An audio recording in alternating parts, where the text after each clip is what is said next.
Hello and welcome to Rise and Unwind. You know, each and every week I try to bring people from across the country to tell us things we could do to boost you up throughout the week or something you could do to unwind on the weekend. On this week's show, we got this. How are you three?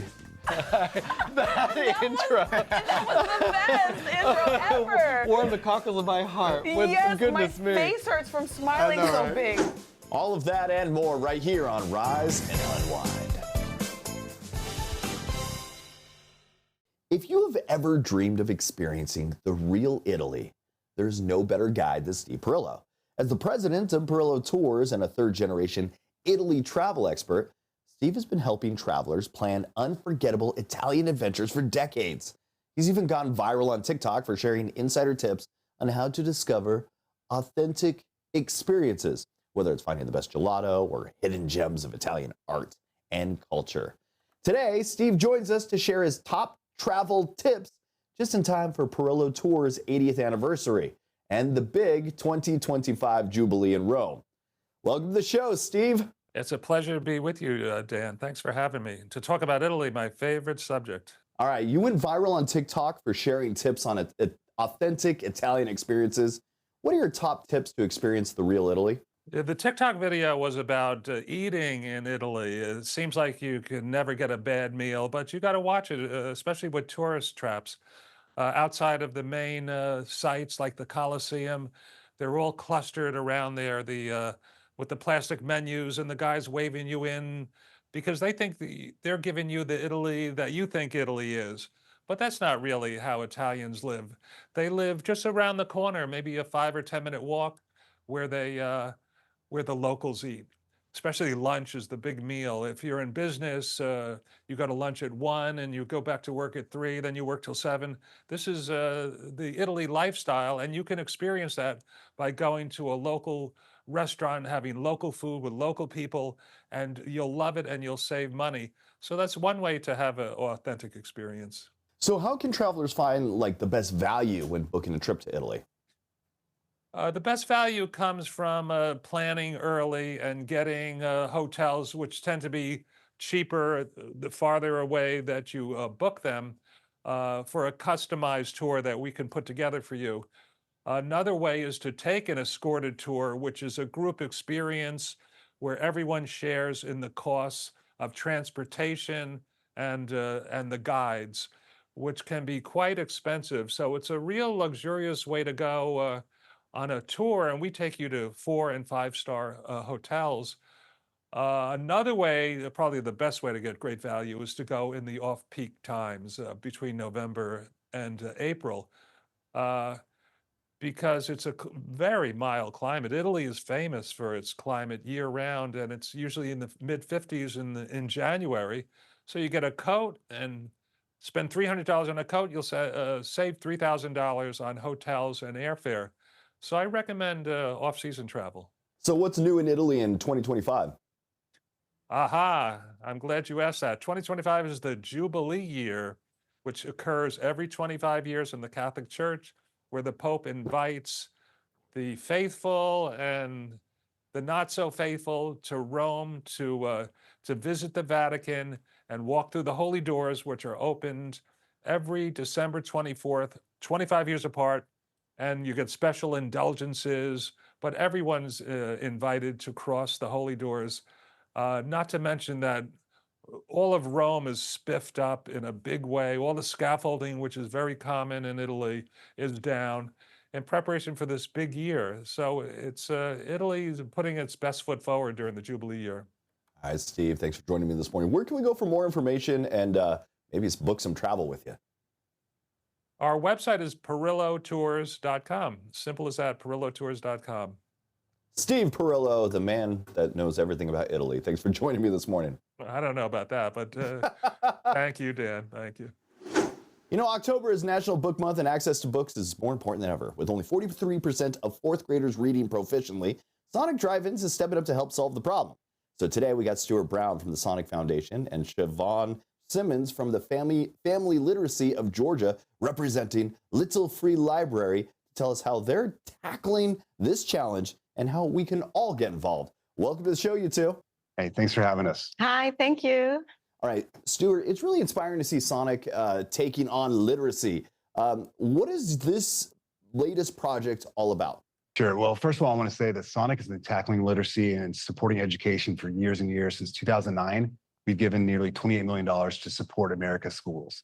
But specifically for this month, for National Book Month, we found two incredible partners, and we're working with both of them to make sure that America's kids have the books they need to learn to read and to find success later in life. So the first partner we're working with is Donors Choose. Donors Choose is a crowdsourcing platform that helps teachers, that really connects teachers with the money they need to provide the resources that they want for their classrooms. So just last week, we gave $1.25 million to the Donors Choose platform to support teachers across America. Already 4,500 projects have been fully filled, fully supported, and that is changing lives. However, there's still another 12,000 projects that are left that we'd love to get filled as soon as we can so the teachers can do what they do best, which is teach and not worry about whether or not they're going to have all the resources they need. So would love to have you guys partner with us on that. But we also have another partner. That other partner is Little Free Library. And we are working with Little Free Library to help put libraries in book deserts all across America. And Shavawn, you've been involved with Little Free Library for a while. What makes access to books so crucial for you? Well, for me, it's a passion project, actually. I grew up in a house full of books. My mother was an educator, my dad an educator, and I am a retired educator. I fell in love with books watching my mom read books. So I want to duplicate and replicate that experience with the community that I serve and with the same community that the Little Free Library organization out of Minneapolis serves. And our relationship bonded when we both discovered as agencies that we wanted to eliminate book deserts. Book deserts is a coined term to illustrate those communities that don't have access to quality books and literacy resources. And we always say, or I always say, that minus textbooks. Textbooks are not included in that model, but it's books that are engaging for kids. And for both of you, what can our viewers do to support this cause during National Book Month? And thank you so much for asking. There's two really quick, easy ways you can partner with us. The first is to go to Donors Choose /Fill Every Shelf, and you can support those 12,000 projects we were just talking about. The other way, which is also just as fun and just as easy, is go down to your local Sonic. For every drink, slush, or shake that you purchase, a portion of that sale will go to support our Limeates for Learning platform, which is our platform that we use to support organizations like Little Free Library and Donors Choose. And for Little Free Library, you can go to the littlefreelibrary.org website in order to register for a Little Free Library, which actually looks like a birdhouse on a post. It goes into the ground, and some of them are similar to the one that's behind us. And request your own Little Free Library. It brings so much community. So littlefreelibrary.org. All right. Thank you, two, for joining me this morning. All right. Thank you for having us. Thank you. Heart disease is the leading cause of death for women in the United States, and new research is shedding light on how we can better predict and prevent it. A recent study published in the New England Journal of Medicine found that measuring just 3 components in a simple blood test could predict a woman's cardiovascular risk over the next 30 years. So today, we got Dr. Kohli, founder and medical director of Cherry Creek Heart, to help us understand what this data means for women's heart health and how reducing inflammation can make a big difference. Dr. Kohli, thanks for joining us. Thank you so much for having me. All right. So what did the Women's Health Study reveal about predicting cardiovascular risk? You know, it's really incredible because this type of a study empowers me as a female cardiologist to start to think about being smarter in terms of predicting risk in my women. So it took these 3 markers, as you mentioned. One was that usual cholesterol panel that we get every year. One is a test called CRP, which is a blood test, a marker of inflammation inside your blood vessels. And the third test is called lipoprotein A. Now, this is a genetic marker of risk, about 90% genetically determined, and 20% of us are walking around with elevated numbers of this marker, not realizing it. And yet every single one of us needs to have this marker checked. So if you had just one of these 3 markers elevated, you had risk, but the risk was additive. So if you had 2 elevated, it was even higher, and all 3 elevated, well, guess what? Now you're looking into the future 30 years later, and seeing who's going to go on to have heart attacks and strokes. So for me, I'm going to start checking these markers in my patient. And if they're elevated, I'm going to treat those women more aggressively so that I can reduce their risk early before they have those cardiovascular events. Can you explain what like chronic inflammation is and why it poses such a danger? You know, inflammation is a tricky thing here because our body adapted inflammation to help us, right? That's why we evolved inflammation, because if you cut yourself, inflammation helps you heal. If you get a cold, inflammation helps you clear it. But prolonged inflammation, or inflammation that gets turned on when it shouldn't, can actually be maladaptive. It can be damaging to our body, and that's what chronic inflammation is. So we start to put down cholesterol in our arteries. That turns on that inflammation when it shouldn't, and then that inflammation stays on and goes on to cause problems because it causes that cholesterol plaque to get angry. It becomes, ooey and gooey, and it can pop open into the arteries, and that's how we get heart attacks and strokes. So chronic uncontrolled inflammation is really where the problem lies. And for many years as cardiologists, we've been focusing just on cholesterol, but now we've realized in addition to cholesterol, we need to start thinking about inflammation so that we can assess it and we can figure out whether or not we need to target it. So what impact could these findings have on preventing heart disease in women moving forward? Two things here. I think first, we're going to get better about predicting heart disease. So, we as women don't realize that we've got heart disease as a number one killer. Many of us don't know that. We think about heart disease as an old man's disease, but it's actually everybody's disease, and statistically the most likely thing to happen to any of us. So predicting which of us are higher risk for heart disease using these types of blood tests is the first thing I think that this study has done in terms of impact. But more importantly, from my perspective, is modifying that risk. So, know your numbers, know your risk. That's the first place. But then what do we do about it? And the idea here is to change our lifestyle to reduce that inflammation, to lose weight, get more active, sleep more, be more social with each other, and all the other things, environmental pollution and such, that can increase inflammation. But for some women, we may even need a medication. And the women that have had heart attacks and strokes before and have elevated markers of inflammation, that's somebody I might think about an anti-inflammatory medicine. And for the first time ever, we actually now have an inflammation medicine that's been used for conditions like gout that we can start in heart disease patients, low-dose colchicine. All right, where can my viewers go for more information about this research and more about heart health? So I would say two websites. The first is the American Heart Association's Life's Essential 8. These are the 8 things that every single one of us should be doing. And if you go in there and type in all your numbers, it actually spits out a score. It tells you how well you're doing on those 8 things that can reduce your risk of having a heart attack or stroke. The second is called cvdinflammation.com. That's a website that tells you more about cardiovascular disease inflammation. And finally, I want you to write down these tests so that you can talk to your doctor about getting them. The CRP, the marker of inflammation, the lipid panel, your regular cholesterol panel, the lipoprotein A, which is that genetically determined fat marker, and then an X-ray of the heart called a calcium score if you're over the age of 40. These are the tests you ought to be checking so that we can better predict your risk and think about how to modify it. Dr. Kohli, thanks for joining me this morning. Thank you so much for having me.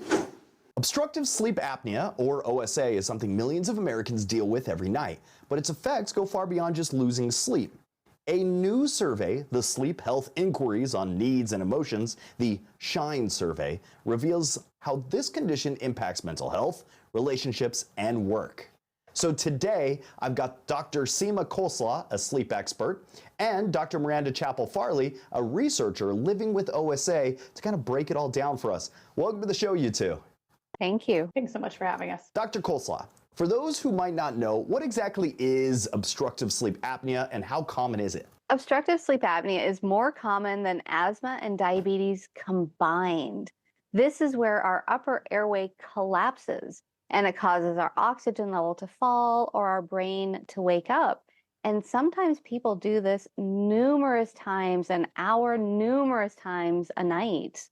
What does the SHINE survey tell us about how OSA is impacting people, both in terms of their health and the effect that it's having on their work and relationships? We see from the SHINE survey data that obstructive sleep apnea impacts people across many domains, including their physical and mental health, and how they show up in their career and for work.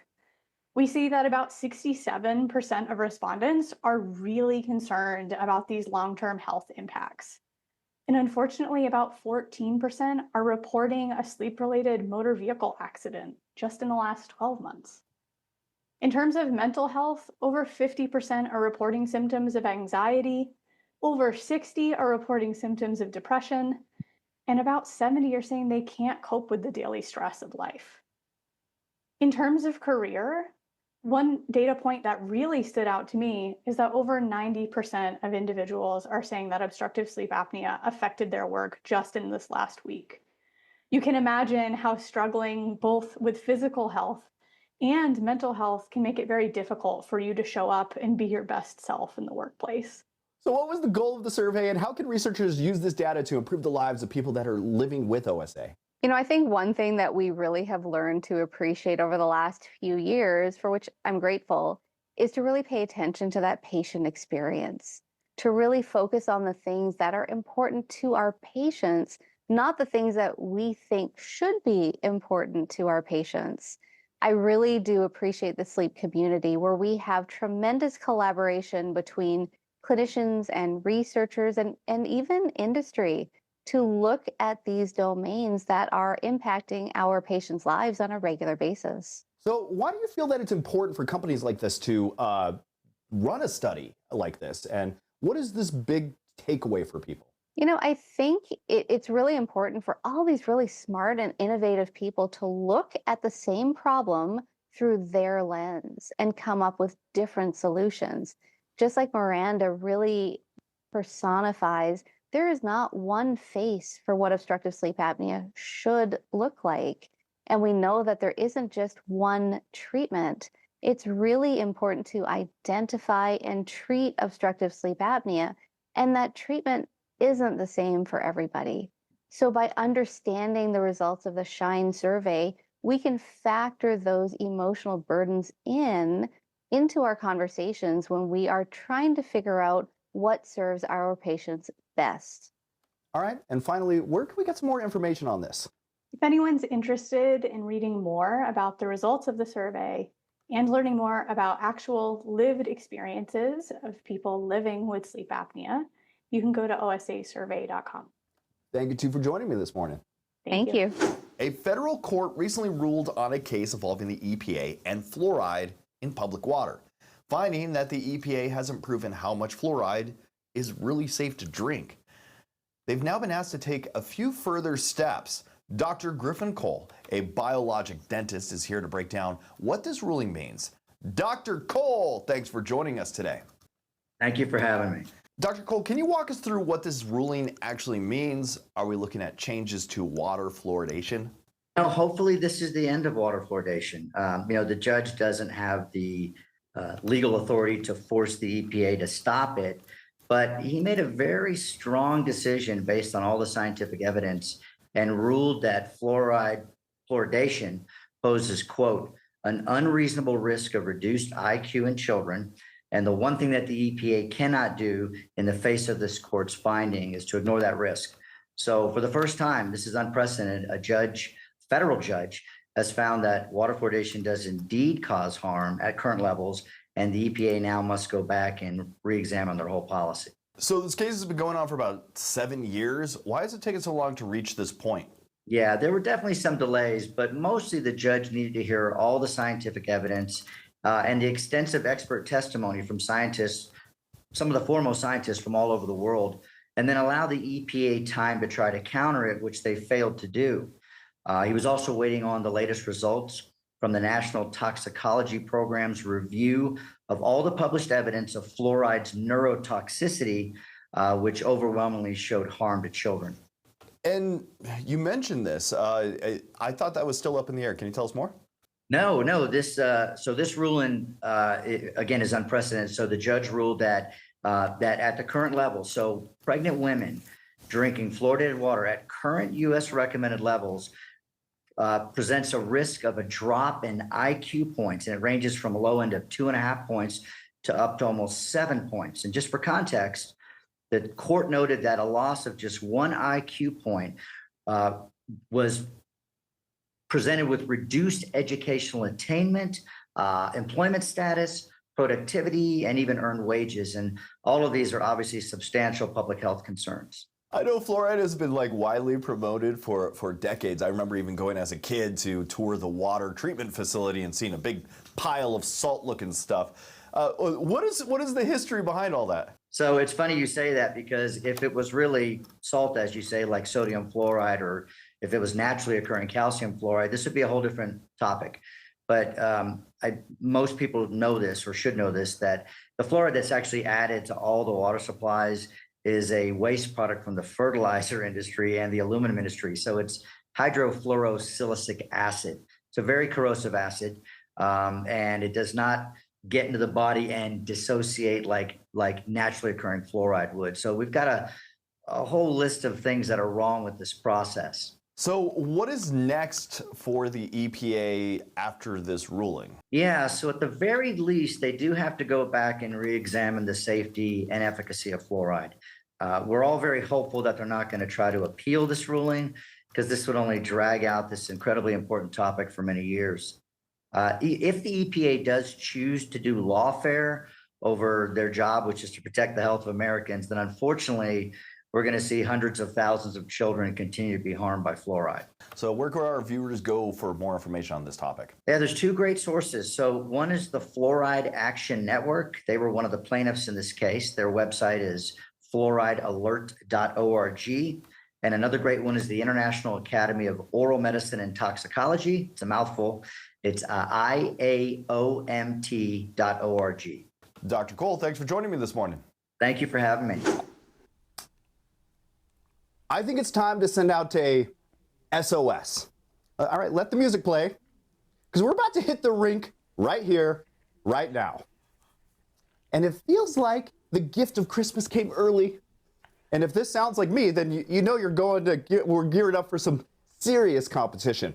I might even pour a little cider and Hennessy to toast what's about to go down. So we're entering the battlefield of skating, where it's like 1990 forever. And just for you, we've got not one, not two, but three incredible judges from Roller Jam. Are you ready for the roll call? First up, we have the legend himself, the roller skating OG from Venice Beach, Terell Ferguson, Grammy Award-winning artist Jordin Sparks, and my absolute favorite guest, and this is serious, I can't help but interview him at least once a year, the iconic Johnny Weir. How are you three? That intro. That was the best intro ever. Warmed the cockles of my heart. With Yes, goodness my me. face hurts from smiling so big. That Love was- songs to Jordin Sparks. Insider. Yes, that's my Christmas album. He got everything in there. Yeah. Thank you. I tried. I got a little prepared this week. And also, I did bring my skates.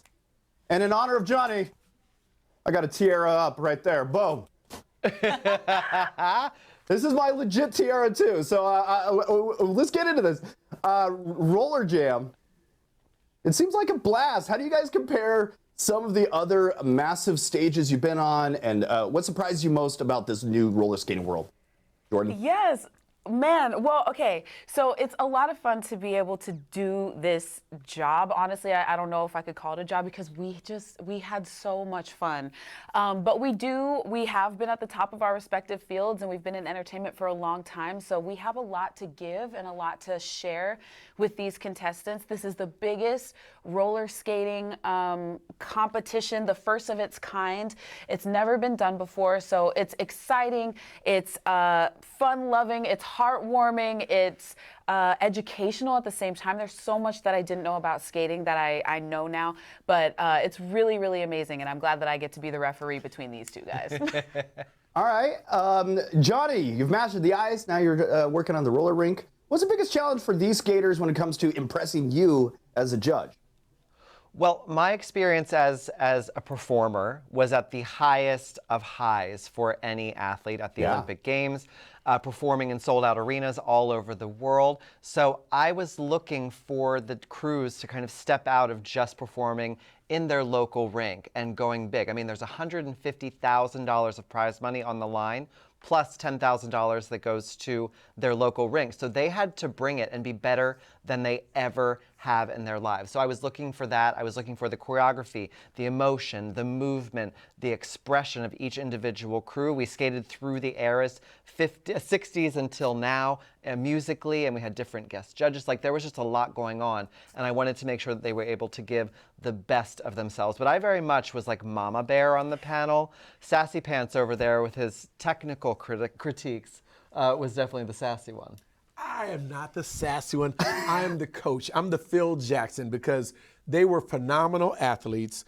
And so, like Michael Jordan, Tom Brady, Magic Johnson, Kobe Bryant, they needed a coach to guide them. And if you wanted this 150 grand, you needed someone to guide you and point you in the right directions. And that was all my critiques were. You guys did great. He was sassy. And Terell, you've seen like roller skating evolve over the years, especially starting at Venice Beach. What do you think makes roller jam stand out in the history of roller skating competitions? Well, because it's the first. I mean, you have to stand out when you're the first. It's literally the first of its kind national skate competition that's been televised. And we have two great networks, Max and Magnolia, that are really giving it the push and the pampering and the love that it deserves, and bringing out, to me, what's one of the greatest sports ever. I mean, I thought I was going to be an NBA basketball player when I was young, but being 6 feet, skating worked out much better. And I'm taller in skates. Yeah. And I really like how they organize this. You guys all have unique backgrounds in performing and competition. What's it like watching these skate teams create their own routines? Do you guys ever see yourself in their passion, their creativity? Yes, I mean, I definitely think we all can relate. We do the same thing. I mean, especially Johnny, he's had to do, well, and you as well, actually. All of us. I haven't had to come up with choreography. I play around and stuff like that, but I haven't had to do that. Huh? You got a wiggle? I know, I got a little something. But, you know, it's different when you take somebody from their comfort zone, right? Their local rink or Venice Beach or wherever they, you know, feel the safest performing, and then you bring them in front of lights, cameras, judges, different types of taping. There's just and a live audience. Like, there's just it's a whole other ball game in that way. And I feel like with my competition background on Idol, I feel like I was really able to relate to the contestants, being able to stand next to them and go, look, I've been in your shoes. And if you get a no, that is not the end of your career or the end of your journey. That you just pivot. So there can only be one winner in shows like this, and it was really beautiful to watch the camaraderie that they all had. Because even though skating, it can be an individual sport, it can be a crew sport, there's a huge community across the country, and they all support each other. And we really wanted that to come through on this show as well. It's a feel-good competition show. You don't step away feeling overly tense. You know that whoever's going to win is a well-deserving crew. Yeah. You were super compassionate, too. Thank you. I appreciate that. When I made them cry, she... Yeah, she picked them up. Thank you three for hanging out with me this morning. You really made my day. To catch all the action and see which team rolls their way to victory, make sure to tune in to Roller Jam, streaming on Max with new episodes every Thursday, so you better not miss it. Jordin, Johnny, Terell, love you all. Thank you. Thank you so much. Thank you made my day too. I'm gonna have to. I need that intro for the rest of my life now. Thank you. Thank you, Dan. You're welcome. Thank you. And that's it for Rise Unwind. I want to thank you for tuning in and checking out the show. Find us on social media or follow us on our website. That's riseunwindtv.com. And go to our YouTube channel. That's Rise Unwind TV. And until next week, that was Rise and Unwind.